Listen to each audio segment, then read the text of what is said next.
STV news, आवाज़ बुलंदियों तक। आज आप लोग स्टूडियो में वीडियो कॉन्फ्रेंसिंग कर रहे हैं, क्या मामला है और किन बारों में जो है हमारे दर्शकों को बताना चाह रही हैं? जी, मैं जो भी मुझे आरोप लगाया गया है उस मामले में मैं वीडियो कॉन्फ्रेंसिंग करती हूँ। आपका परिचय हम अपने दर्शकों के सामने लाना चाह रहे हैं, आप अपना परिचय दें। मैं बीना देवी, पूर्व क्षेत्र पंचायत, पूर्व BDC, पूर्व उप ब्लॉक प्रमुख, पूर्व जिला पंचायत, पूर्व प्रधान के पदों पर मैं 30 साल से मैं अपने समाज का सेवा किया हूँ, क्षेत्र का सेवा किया हूँ और जनता के बीच में मेरा हमेशा जो है छवि बना रहा है।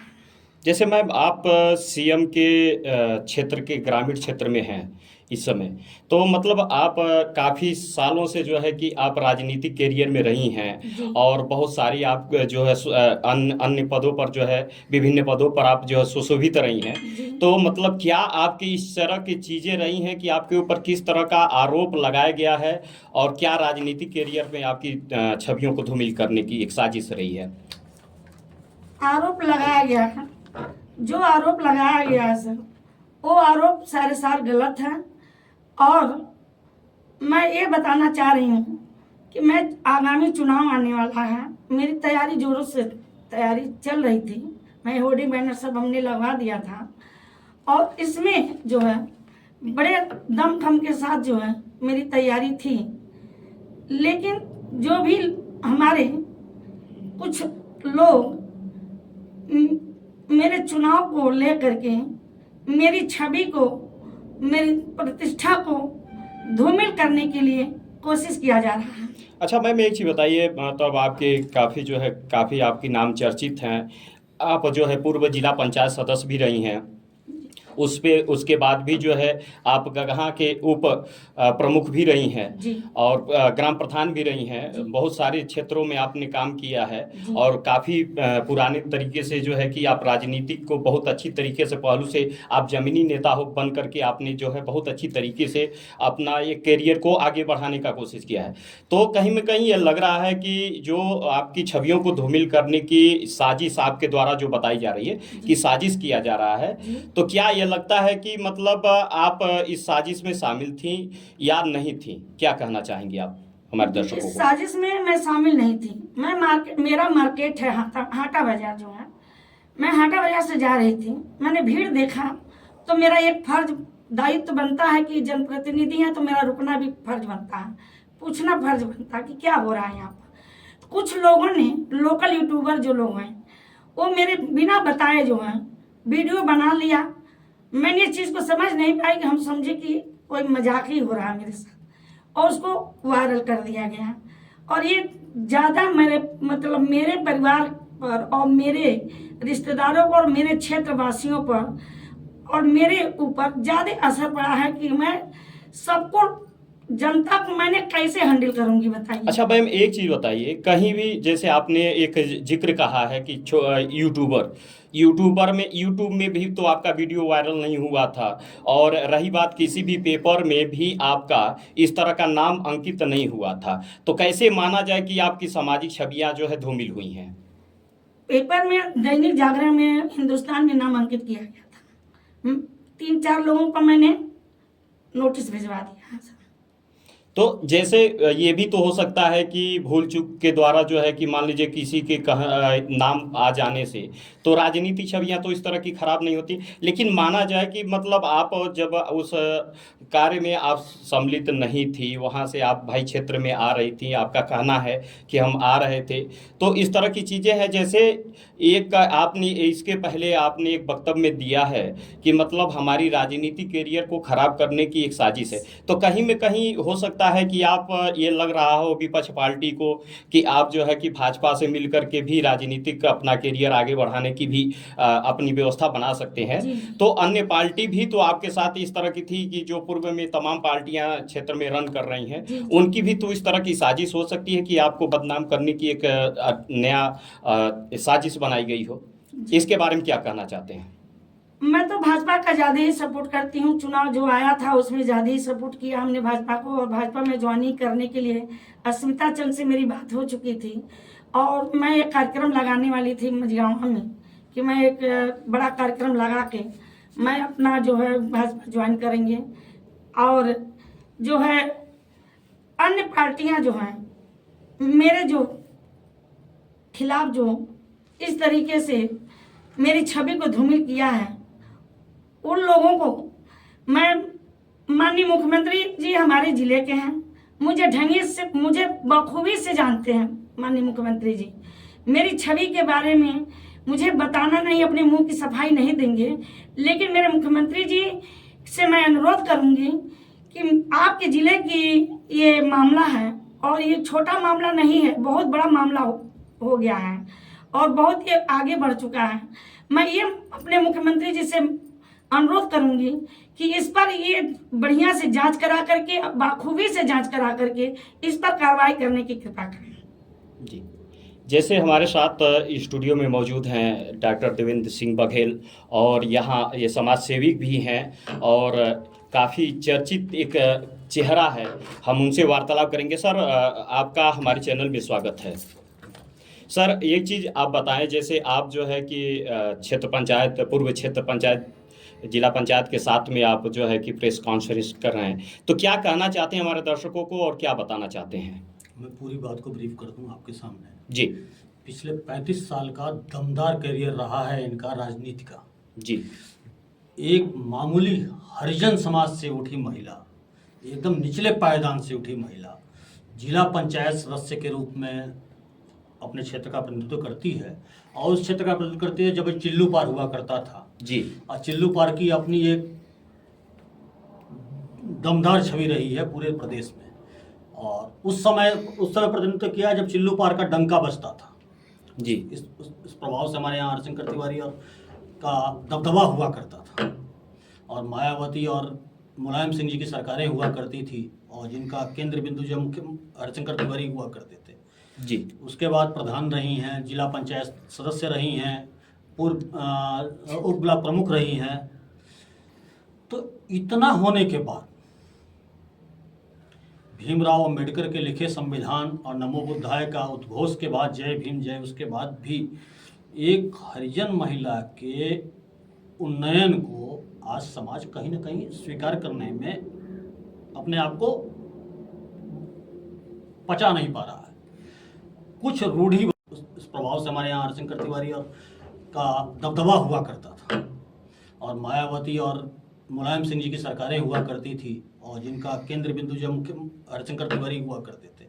जी। उसके बाद प्रधान रही हैं, जिला पंचायत सदस्य रही हैं, पूर्व उप ब्लॉक प्रमुख रही हैं। तो इतना होने के बाद भीमराव अंबेडकर के लिखे संविधान और नमो बुद्धाय का उद्घोष के बाद, जय भीम जय, उसके बाद भी एक हरिजन महिला के उन्नयन को आज समाज कहीं ना कहीं स्वीकार करने में अपने आप को पचा नहीं पा रहा है। कुछ रूढ़िवादी परंपरा से ग्रसित लोग इस चीज का विरोध कर रहे हैं। अब पिछले कुछ समय से शांतिपूर्ण वातावरण चल रहा था, अभी जब से इन्होंने अभी बताया आपको कि भाजपा में इनका गठन जुड़ने की चर्चा से शुरू हो गई थी, तो जब चर्चा चली भाजपा से जुड़ने की, योगी आदित्यनाथ जी के संपर्क में आई, माननीय चंद्र जी के संपर्क में आई, और लोगों के संपर्क में, राजेश त्रिपाठी जी के संपर्क में आई, इनके साथ जुड़ करके भाजपा ज्वाइन करने का इन्होंने उद्देश्य किया। तो ऐसे में कई लोगों को ये चीज़ रास नहीं रहती है, लोगों ने इस चीज़ को गलत तरीके से प्रस्तुत करना शुरू कर दिया। तो मतलब आपका कहना है कि जो इनके ऊपर आरोप लगाए गए हैं वो सारे निराधार हैं आरोप? कोई आरोप नहीं लगा सर, ये सब आरोप बकवास है। इसको आरोप मानता ही नहीं हूं मैं, तो बकवास है। ये तो छवि धूमिल करने का एक कुत्सित तो कहीं में कहीं सर ये इस तरह की साजिश है, विपक्ष पार्टियों की इस तरह की साजिश है कि मतलब इनकी छवियों को धूमिल करने, क्योंकि भाजपा ज्वाइनिंग के लेकर के कहीं में कहीं इस तरह की बातें जो है कि प्रचार हुआ होगा, ये बातें लीक हुई होंगी, तो हो सकता है कि विपक्ष पार्टी जो है एक अलग रणनीति बना करके इनके छवियों को धूमिल करने का प्रयास किया गया। सर कोई पार्टी नहीं है, लोकल छुट भैया लोग हैं जी, जिनकी गिनती नहीं होती है, जो काट नहीं पाता है वो भौंक लेता है।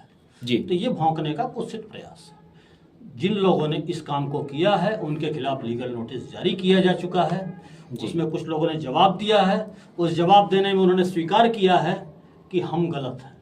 जी उनके जवाब आए हैं, उनके जो साक्ष्य आए हैं, ये साक्ष्य दे करके वो खुद ही अपने आप को स्वीकार करते हैं कि हम अधूरे साक्ष्य दे रहे हैं कि हम ऐसा नहीं ऐसा है। कई लोगों का लीगल नोटिस दिया गया, जवाब दिया जाएगा सबको, और सबके खिलाफ अगला लीगल नोटिस तैयार हो रहा है, वो भी पहुंचेगा। उसके बाद इनके ऊपर मानहानि का मुकदमा भी करने का प्रयास किया जाएगा और जरूर किया जाएगा उसका। सर, क्या ये मानते हैं कि जो पत्रकार की इस तरह की चीज़ें हैं, तमाम पत्रकार क्षेत्र में रन कर रहे हैं और वो इस तरह की अपने आप को वो पत्रकार बताते हैं, तो इसके बारे में आप क्या कहना चाहते हैं हमारे दर्शकों को? दो चीज़ें हैं सर। आपको प्राइमरी स्कूल का अध्यापक बनने के लिए बीटीसी करना पड़ता है जी। वकालत करने के लिए आपको एलएलबी की डिग्री होनी चाहिए, ठीक है। आपको डॉक्टर बनने के लिए एमबीबीएस करना पड़ता है, बीएमएस करना पड़ता है जी। पत्रकार होने के लिए क्या कोई मानक नहीं होता है? 200 रुपए का माइक खरीदिए, गले में एक पट्टा डाल लीजिए और पत्रकार बन जाएंगे? जी। शैक्षिक योग्यता तो होनी चाहिए ना आपकी। पत्रकारिता करने के लिए एक सिस्टम बना हुआ है कि बैचलर ऑफ जर्नलिज्म का एक कोर्स होता है, वो करके आइए, एमजे करके आइए। आप अपने आप को संपादक और पत्रकार तभी ना कहेंगे। नहीं कुछ है तो स्नातक तो होंगे, स्नातक तो होना चाहिए कम से कम। अगर वो भी नहीं है आप, तो फिर आप पत्रकार कैसे? लिखना ही नहीं आता, पढ़ना ही नहीं आता, पत्रकार कैसे? जिस तरह की ये भाषा का इस्तेमाल किया जा रहा है, जिस तरह का ये लिखाया जा रहा है, ये लिखा जा रहा है, इस तरह के शब्दों का ये इस्तेमाल किया गया है, इसको आप पत्रकार की तो भाषा लगती ही नहीं है कहीं। आपको पत्रकारिता करने के लिए एक मानक है, उस मानक को आप पूरा करते हैं। या आपने एक फेसबुक पेज बना लिया सोशल मीडिया पर अपनी बात को रखने के लिए, उस पर आप खबर डालेंगे और किसी की छवि को धूमिल कर देंगे, आप पत्रकार हो जाएंगे? दीजिए जवाब। मांगा तो गया सूचना विभाग से और फेसबुक से भी इंक्वायरी मांगी गई है, डिटेल मांगी गई है कि आपने ये चीज अगर हमारे खिलाफ कही है तो कही कैसे है, या मेरी फोटो बिना मर्जी के आपने कैसे दिखाई? मेरी निजता का हनन करेंगे आप अपने आप को पत्रकार बनेंगे मेरी निजता का हनन करते हुए। निजता का हनन का मुकदमा आपके ऊपर होगा, कानूनी कार्यवाही होगी और प्रशासन को इस बात का जवाब देना पड़ेगा। अच्छा सर, ये चीज बताया, आपने एक बात कहा है कि निजता का हनन किया गया, निजता का। जी। तो जैसे क्या है कि पत्रकार तमाम क्षेत्र में भ्रमण कर रहे हैं, तो उनको क्या मानक होनी चाहिए, किस रूप में उनको काम करना चाहिए और कैसा काम करना चाहिए, क्या हमारे दर्शकों को बताना चाहेंगे? पत्रकारिता के लिए, लेखन शैली के लिए, लिखित पत्रकारिता के लिए, पेपर के पत्रकारों के लिए सरकार ने एक सिस्टम बनाया हुआ है। जिला सूचना अधिकारी उसके लिए नामित है, जिसके यहाँ उन पत्रकारों का जिस पेपर से काम करते हैं, उस पेपर से एक अथॉरिटी लेटर जारी होता है। किसी कर्मचारी को, किसी पत्रकार को नियुक्त करने से पहले उसका नियुक्ति पत्र उस पत्रकार को दिया जाता है किसी संस्था के द्वारा। आप किसी न किसी संस्था के तो पत्रकार होंगे, उस संस्था के द्वारा आपको एक नियुक्ति पत्र दिया जाएगा। आपका पीएफ कटता है उस संस्था के द्वारा, आपको सैलरी दी जाती है उस संस्था के द्वारा। इस बात की जानकारी आपके सूचना विभाग को दी जाती है। सूचना विभाग अपने रजिस्टर में आपका नाम नोट करता है। क्या ऐसा है? आपको क्या सैलरी मिलती है? क्या आप पत्रकार हैं? आप उस संस्था से जुड़े हैं? जिस संस्था का आप नाम ले रहे हैं, क्या वो संस्था आपकी रजिस्टर्ड है? क्या एमएसएमई में रजिस्टर्ड है? क्या कहीं रजिस्टर्ड है? सरकार के पास आपका डेटा क्या है? आपने फेसबुक पेज पर अपने फेसबुक पेज बना लिया और जो भी लिखते चलेंगे आप।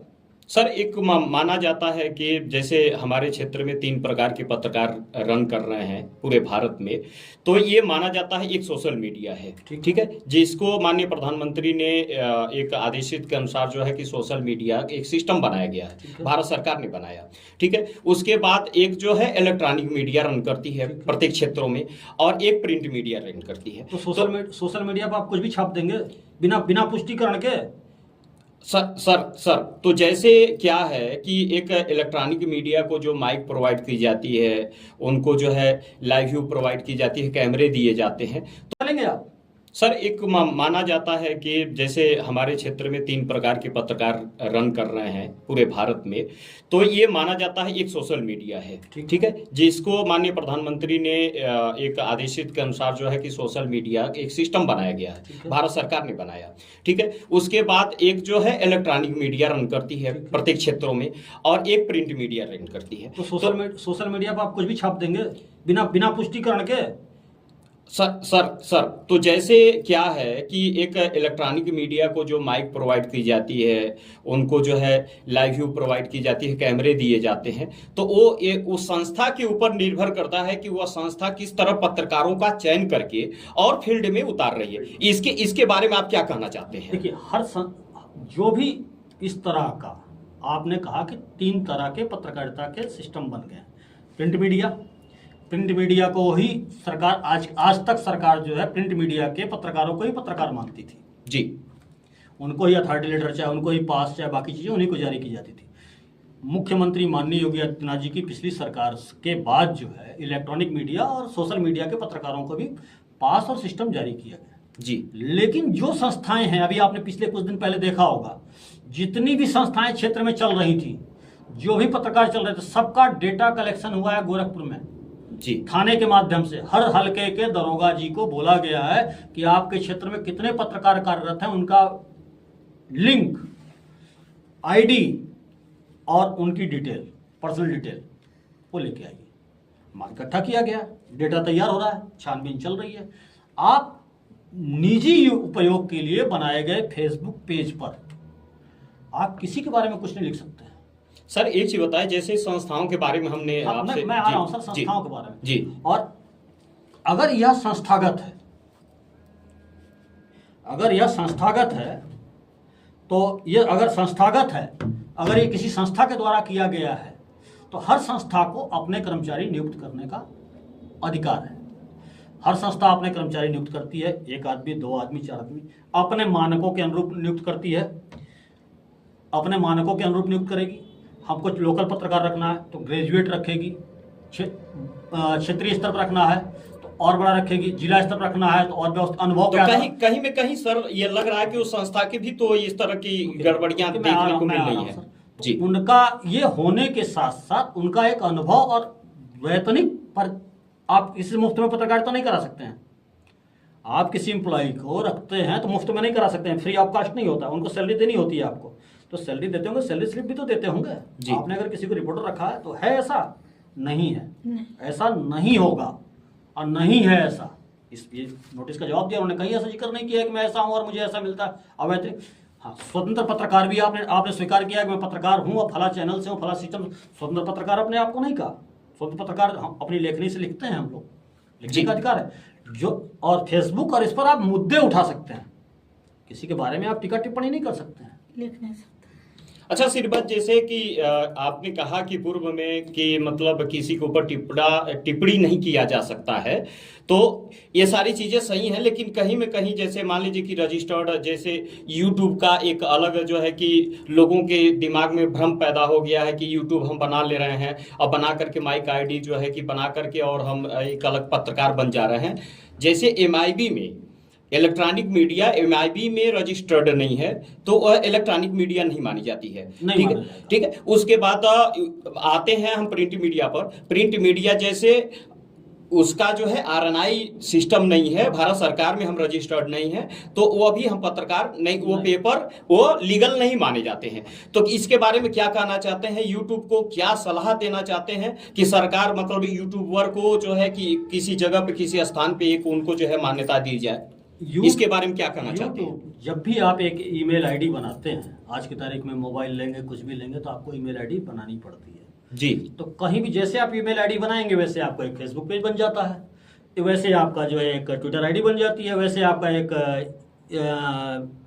यूट्यूब का लिंक बन जाता है, यूट्यूब पेज बन जाता है। तो वो यूट्यूब पेज आपकी अपनी पर्सनल निजी जानकारी को दूसरों को कैसे शेयर करते हैं, वो एक माध्यम है। अगर किसी संस्था का, आज देखेंगे यूट्यूब एक बहुत बड़ा सोशल मीडिया का या न्यूज चैनलों का बहुत बड़ा प्लेटफॉर्म बन गया। जी जी। सरकार ने उसको मान्यता दी है, हर चैनल आज तक, चाहे बाकी बाकी चैनल्स भी हैं, बाकी गवर्नमेंट, उत्तर प्रदेश के मुख्यमंत्री योगी आदित्यनाथ जी खुद यूट्यूब पर हैं, नरेंद्र मोदी जी खुद आज की तारीख में यूट्यूब पर हैं। तो यूट्यूब को एक सबके बीच में फैला हुआ माध्यम होने के नाते इस यूट्यूब को स्वीकार किया। लेकिन आप जब खबर संस्थागत यूट्यूब चलाते हैं तो क्या उस यूट्यूब के लिंक की जानकारी आपने शासन को दिया है कि भैया कि हम ऐसा नहीं ऐसा कर रहे हैं? नहीं देते हैं लोग, नहीं दिया है। वो क्या उसको उद्योग दुकान की तरह से आप उपयोग कर रहे हैं? क्या उसको आप बिजनेस के तरीके से उपयोग कर रहे हैं? तो जब बिजनेस के तरीके से उपयोग कर रहे हैं तो बिजनेस के जो सिस्टम है उस सिस्टम में क्या आप पंजीकृत हैं?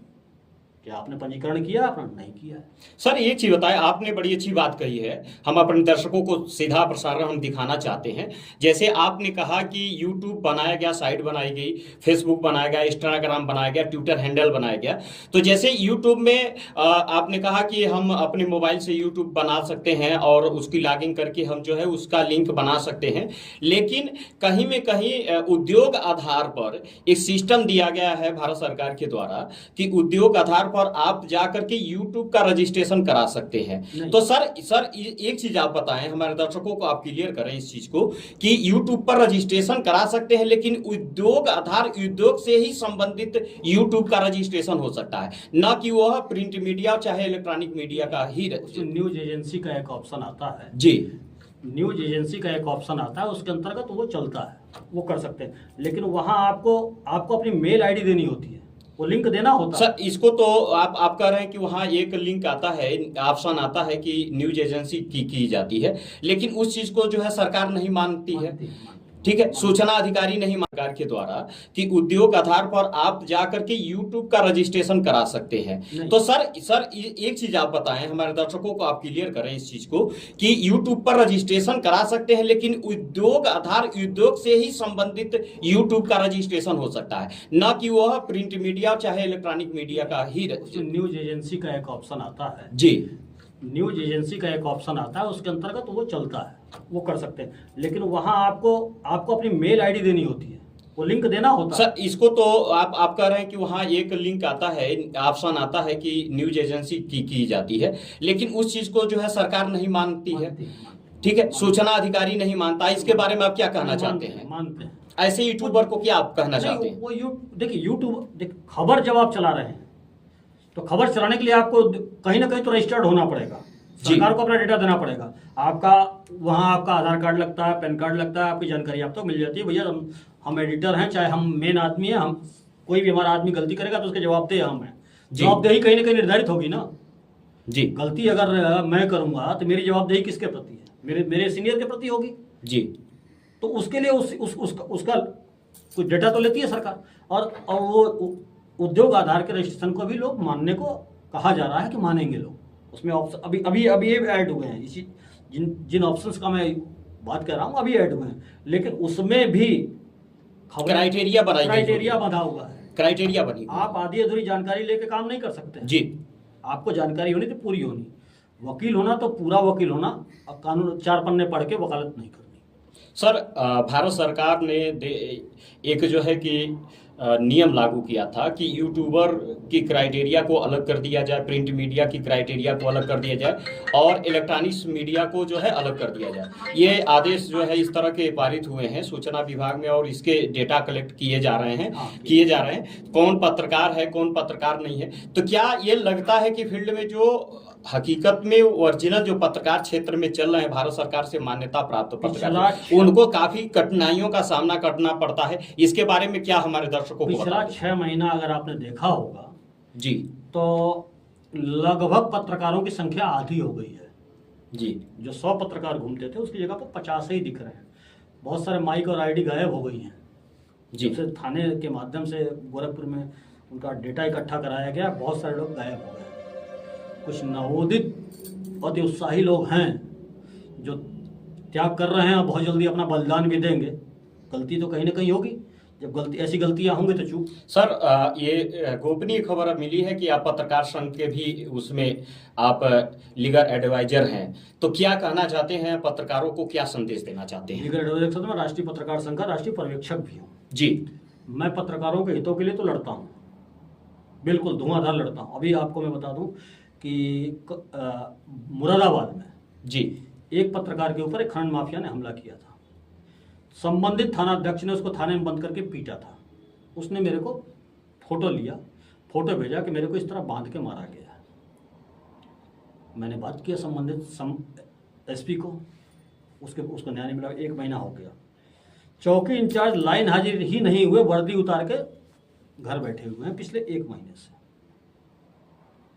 हम जब लड़ेंगे तो हम छोड़ेंगे नहीं, और जब तक तोड़ेंगे नहीं किसी को तब तक छोड़ेंगे नहीं। साफ सिद्धांत, गलत चीज पर हम किसी का साथ नहीं देंगे, चाहे पत्रकारिता हो और चाहे कोई अलग सिद्धांत हो। अगर आपने आरोप लगाया है इनके ऊपर तो आपको आरोप साबित करना पड़ेगा। नहीं करेंगे, आरोप लगाओ और भाग जाओ। अरविंद केजरीवाल नहीं बनने देंगे किसी को जी। आरोप लगाओ और भाग जाओ, नहीं चलेगा। आज के तक आपको जवाब देना पड़ेगा। अगर इनके ऊपर आरोप लगाया है तो साबित करिए। आपके पास पुष्ट अब प्रमाण दिखा रहे थे आप ना, प्रमाण दिखाइए। नहीं है तो आप कानूनी कार्रवाई के लिए तैयार रहिए। इनकी गलती है तो उसको साबित करिए, मैं इनके खिलाफ भी खड़ा हो जाऊंगा।